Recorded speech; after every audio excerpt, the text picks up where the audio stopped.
Hey everyone, Ivy Gaming here, and today we're playing Dragonheir Silent Gods. For today's video, we're continuing our beginner guide series. This time we're going to talk about the events in the game. So there's obviously some regular ones and some special ones, but quick before we get into that, let's give a little teaser from Season 4. Thank you to Dragonheir Silent Gods for sponsoring today's video. Dragonheir is my favorite sponsor because it's my favorite game I've played in such a long time. I really enjoy the graphics. They really knocked it out of the park with the new heroes of this season. We are on to Season 4, new season, new heroes, and new Otherworld. There's some really killer bosses this time around, and I hope you guys will enjoy. If you haven't already checked out Dragonheir, be sure to download using my link in the description or the pinned comment. It's available on Android, iOS, Mac, PC, Steam, or Epic Games.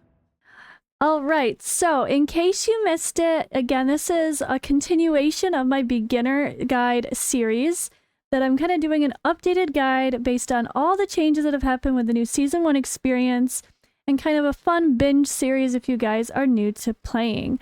So we started out with a week 1 theme with kind of like the first video goes over all the basics when you first start your account and the first questions you might have.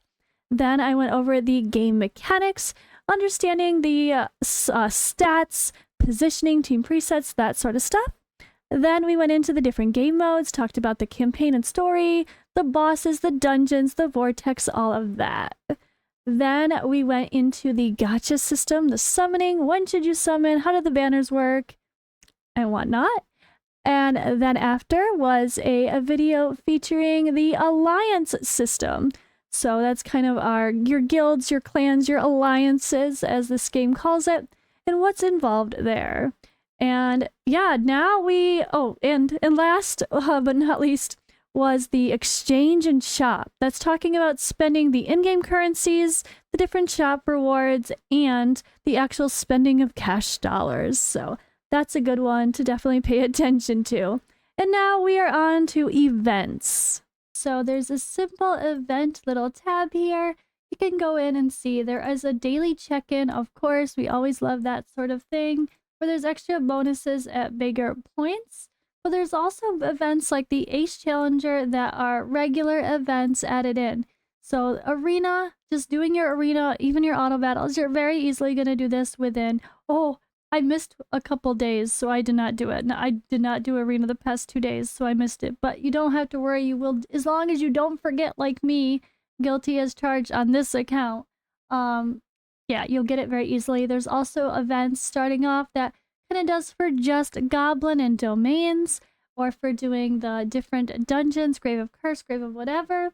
And then when the special events come out, which we'll talk about next, you get even better big rewards like these multiplicative tickets, auto battle tickets, and then the currency of the season for the special event, along with having to farm a specific dungeon. Like this reward is only for Ancient Battlefield, for example.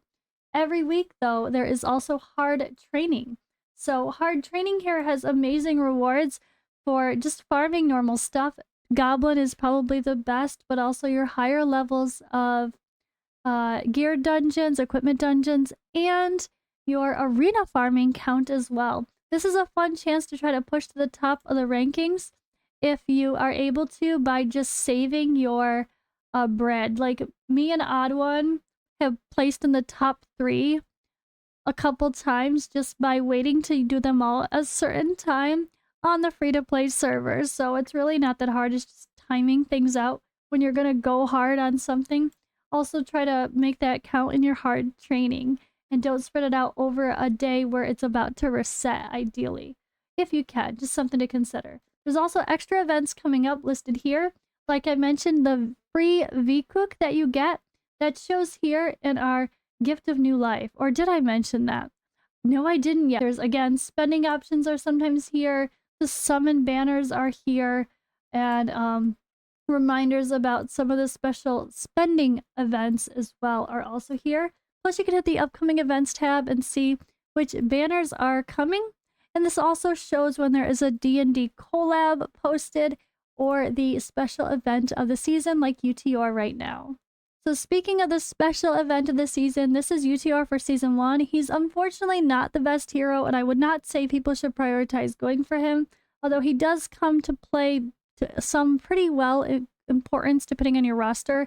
In season 4, he can be very strong as of now. And the way that they have the bosses, of course, that's subject to change for future season rebalances. But that's kind of how this works. So we have, that's how this works. As sorry, that was a weird thing to say.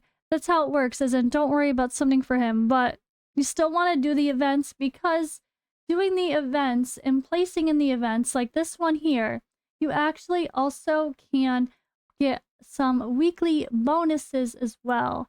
So I think I can show that here. Challenge leaderboards. Okay, that's another thing. So you want to do this. It's easy rewards, the shadow dungeons, but then there's these continental challenges. You're going to have to fight different bosses, and it starts out with first week you fight 3 bosses, then 4 the second week, then 5 the next week, and then 6 the following week. All 6 bosses for each elemental bonus damage kind of boosted, you know? And that's a really fun thing. These are really interesting, but season 1 is actually really hard. Don't be too discouraged if you don't get to the highest levels for every single one to get those special rewards. But the rewards are pretty great, and they give you a ton of the seasonal currency, so you do want to push, because you also, depending on your rankings, can get extra seasonal currency, which will give you a really great start. And medals of glory, which are so good. The shop is amazing for these. I wish I had posted or pushed hard, and I hope they implement this into future seasons as well, because it's a really, really cool feature and a really fun shop to encourage people to get creative and to, yeah, do their stuff. But you can kind of see what's going on with the leaderboards as well for the last round. And besides that, there's also summons, as you saw here.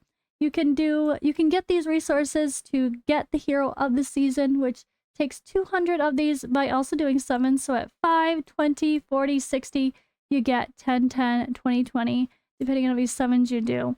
So if you do really well in the Continental Challenge and always do your dungeon battles, for those rewards, you don't have to do as many summons or any at all. But it's pretty good resources anyway, so it doesn't hurt to try to save some summons for this hero of the season if you're going to.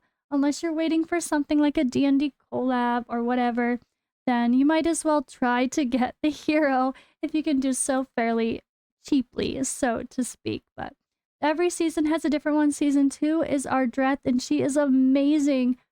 So game-changing. Everyone must go for her.